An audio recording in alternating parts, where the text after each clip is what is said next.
Assalamualaikum warahmatullahi wabarakatuh. Salam sejahtera untuk kita semua. Saya Andriani Abasawana, mahasiswa dari Unhair, semester 3, Prodi Pendidikan Guru Sekolah Dasar. Di sini saya akan menjawab beberapa soal yang terkait dengan tugas semester mata kuliah Bahasa Indonesia.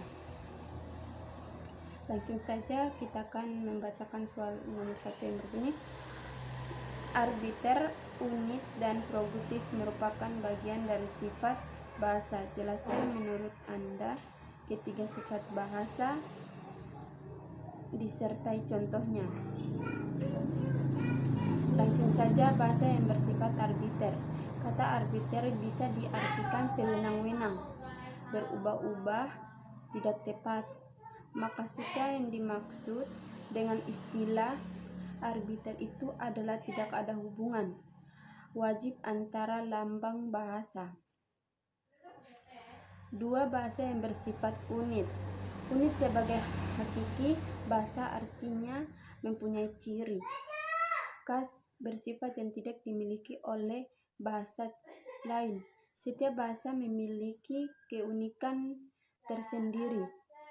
Keunikan bahasa lainnya adalah tekanan. Kata tidak bersifat morfomis melainkan sintaksis. Jika pada kata tertentu di dalam kalimat tidak bertekanan, maka makna kata itu tetap. Yang berubah adalah makna keseluruhan kalimat. Bahasa bersifat produktif. Bahasa produktif secara sederhana berarti banyak menghasilkan. Bahasa dikatakan produktif maksudnya adalah meskipun unsur-unsur bahasa itu terbatas dengan unsur-unsur yang jumlahnya terbatas. Kita langsung saja soal nomor 2 yang berbunyi, jelaskan menurut Anda mengapa bahasa Melayu disebut sebagai cikal bakal bahasa Indonesia. Bahasa Melayu diangkat menjadi bahasa persatuan di Indonesia pada 28 Oktober 1928 dalam peristiwa yang disebut Sumpah Pemuda. Namun bahasa Melayu dipilih sebagai bahasa Indonesia Lingua Franca atau bahasa pengantar di wilayah Indonesia dan Asia Tenggara sejak ribuan tahun lalu.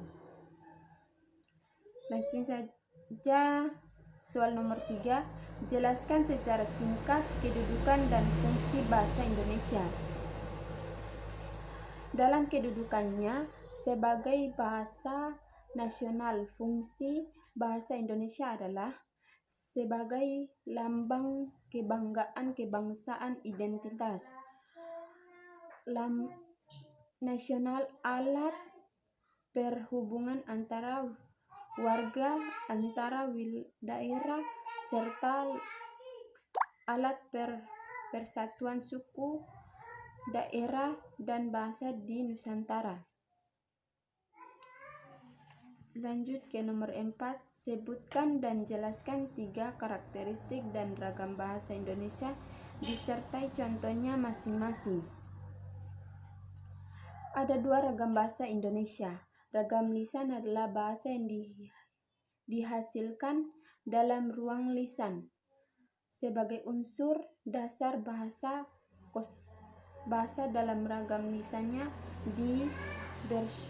berurusan tata bahasa, kosakata, dan lafal. Karakteristik ragam bahasa lisan: memerlukan orang kedua atau teman bicara. 2. Tergantung situasi, kondisi, dan ruang dan waktu. Ragam tulisan. Ragam tulisan adalah bahasa yang dihasilkan dengan memanfaatkan tulisan dengan huruf sebagai unsur dasarnya. Karakteristik ragam bahasa: 1. tidak memiliki orang kedua atau teman bicara. 2. Bersifat objektif. Soal nomor 5. Apa yang Anda ketahui tentang Hippocrates, pleonasme, dan kontaminasi dalam kesalahan umum bahasa Indonesia? Hiperkoret adalah kesalahan bahasa karena membentuk bahasa yang sudah benar sehingga menjadi salah. Contohnya, utang menjadi hutang, insaf menjadi insaf. Pleonasme adalah kesalahan berbahasa karena kesalahan dalam pemakaiannya kata yang sebenarnya tidak diperlukan. Pleonasme ada 3 macam. Penggunaan kata yang bersifat dalam satu kelompok. Mungkin itu saja jawaban dari saya. Kurang dan lebihnya saya mohon maaf. Wabillahi taufiq wal hidayah. Wassalamualaikum warahmatullahi wabarakatuh.